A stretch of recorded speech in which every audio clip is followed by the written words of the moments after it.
15 अगस्त 1947 जब पूरा हिंदुस्तान आज़ादी के जश्न में डूबा था, तिरंगा शान से लहरा रहा था। ठीक उसी वक्त भारत के सीने के बीचों बीच बसा एक हिस्सा खौफ और मौत के साए में जी रहा था। वहाँ की हवाओं में आज़ादी की मिठास नहीं बल्कि बारूद की गंध थी और गलियों में सिर्फ मासूमों की चीखें थी। यहाँ राज था दुनिया के सबसे अमीर राजा निजाम मीर उस्मान अली खान का, और उसकी इस सल्तनत को भारत से अलग रखने के लिए हैदराबाद की सड़कों पर मौत का नंगा नाच कर रहा था एक खूंखार संगठन, रज़ाकार।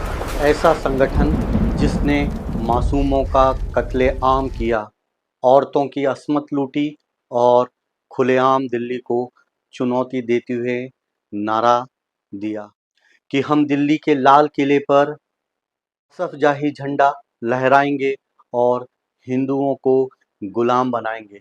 आखिर कौन ये थे रज़ाकार?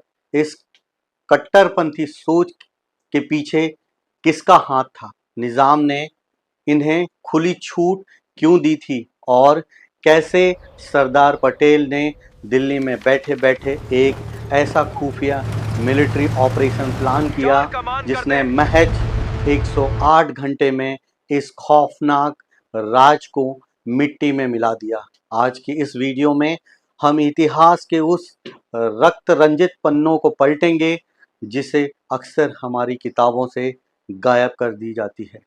वीडियो को आखिर तक देखिएगा क्योंकि यह कहानी आपके रोंगटे खड़े कर देगी। बंटवारे के वक्त ब्रिटिश सरकार ने भारत की रियासतों को 3 विकल्प दिए थे, या तो भारत में मिल जाओ, या पाकिस्तान में, या फिर स्वतंत्र रहो।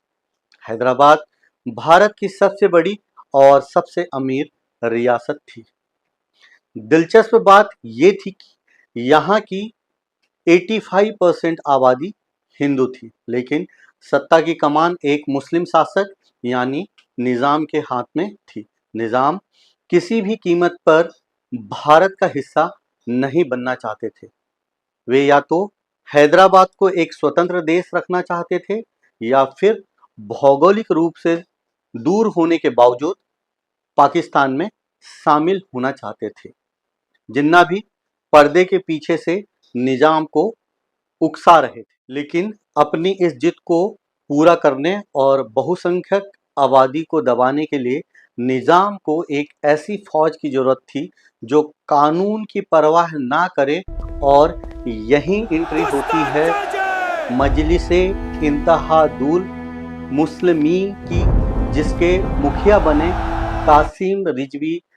कासिम रिजवी एक बेहद कट्टरपंथी और जुनूनी वकील था जिसका मकसद हैदराबाद को मुकम्मल इस्लामिक स्टेट बनाना था। उसने निज़ाम के सह और सरकारी संरक्षण पर एक प्राइवेट आर्मी तैयार की जिसे नाम दिया गया रज़ाकार, यानी स्वयं सेवक या रक्षक। लेकिन इतिहास गवाह है ये रक्षक नहीं, हैदराबाद के सबसे बड़े भक्षक साबित हुए। ही देखते इन रज़ाकारों की संख्या 2 लाख पार कर गई।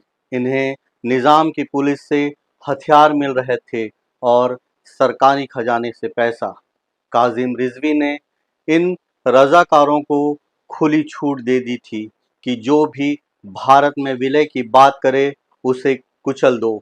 साल 1947 के अंत तक आते आते रज़ाकारों ने हैदराबाद के गांव में जुल्म की सारे हदें पार कर दी। जो कोई भी अपने घर पर तिरंगा लहराता उसे तड़पा तड़पा कर मार दिया जाता था। महिलाओं के साथ वो दरिंदगी की गई जिसे आज भी याद कर वहाँ के बुजुर्ग कांप उठते हैं। परकाल नाम के एक गांव में तो क्रूरता का वो खेल खेला गया जिसे आज परकाल नरसंहार के नाम से जाना जाता है। वहाँ रज़ाकारों, आज़ादी का नारा लगाने वाले मासूम देशभक्तों और किसानों को एक साथ पेड़ों से बांध दिया और उन्हें गोलियों से भून दिया। रजाकारों का खौफ इतना भयावह हो चुका था कि एक वक्त ऐसा आया जब खुद निजाम भी कासिम रिजवी के सामने बेबस हो गए। रिजवी अब हैदराबाद का अघोषित सुल्तान बन चुका था।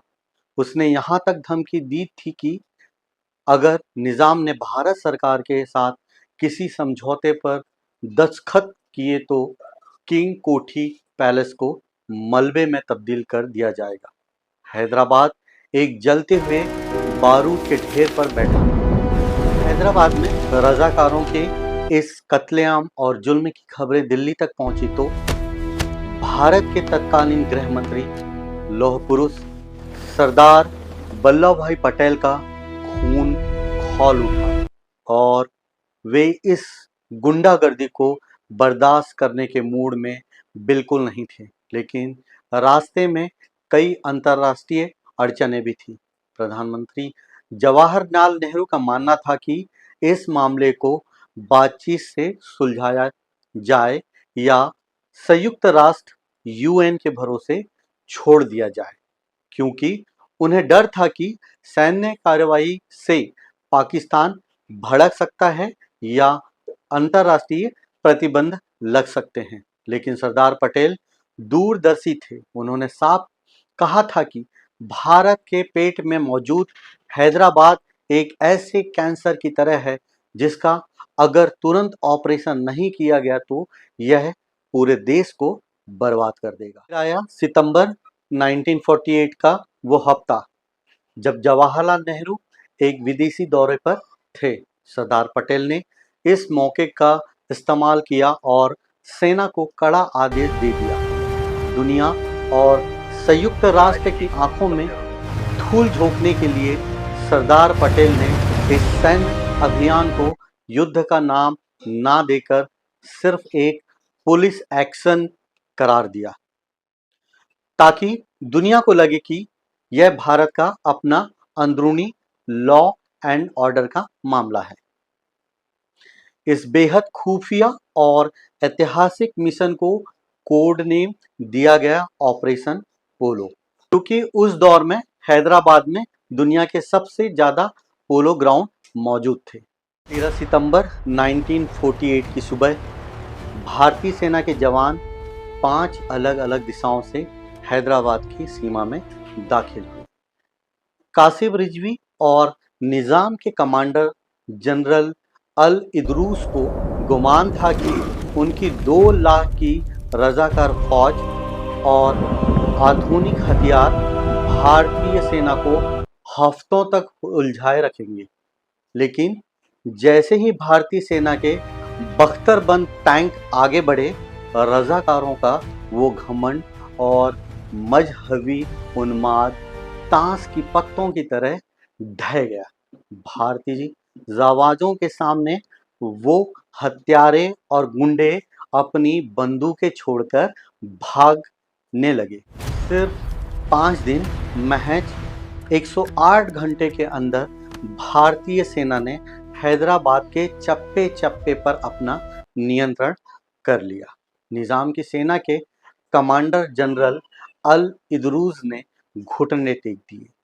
आखिरकार 17 सितंबर 1948 की शाम को लाचार डरे हुए निजाम मीर उस्मान अली खान को खुद डेक्कन रेडियो पर आना पड़ा। उन्होंने रजाकारों को बैन किया, अपनी हार स्वीकार की और हैदराबाद के भारत में औपचारिक विलय के दस्तावेज पर कांपते हाथों से दस्तखत कर दिए।